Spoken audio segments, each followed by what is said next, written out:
শোতে গেছিলাম, তখন হচ্ছে সামনে একটা লোক এসে বলছে যে শরীফের একটা গান গাইতে হবে আমাকে, হ্যাঁ, বোরকা পরা মেয়ে, ওই গানটা গাইতে হবে, আর 1,000 টাকার নোট এইভাবে ঝুলাচ্ছিল। তো আমি বলছিলাম যে আমি এটা পারি না। তো পাশ থেকে ফিমেল ভোকাল চলে আসলো, আমাকে বললো আপনি নামেন।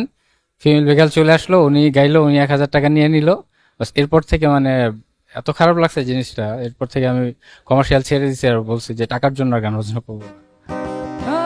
আমি অনেক কিছু করলে অনেকেরই কিছুই করার থাকতো না বন্ধু, তাই আমি কিছু করিনি,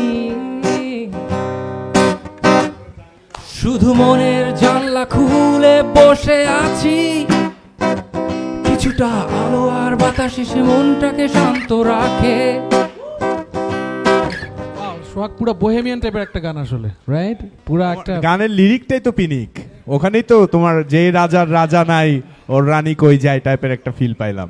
মানে So- বলছেন তো ভাইয়া যে মানে মুসলিম ফ্যামিলির ছেলে, মানে হ্যাঁ, লালন। সাপোর্ট পাই নাই, ওই পাড়াবর্তী বসে চাচি এদের মার কানে যে বলা যে তোমার ছেলে কি করছে, হ্যাঁ। আমার ছেলে তো জাজ ব্যারিস্টার হয়ে গেছে, তোমার ছেলে কি করছে, এখন পর্যন্ত সেই চুল টুল নিয়ে ঘুরে বেড়াচ্ছে। তুমি কি লিরিক নিজে ওই লিখছো? feel থেকে, হ্যাঁ আমি নিজে লিখি। এইটা that's the best thing about you, এটা মনে রাখবা। আমি কাউকে কিছু বলতে পারি না, তাই একটা গান বানানোর চেষ্টা করলাম।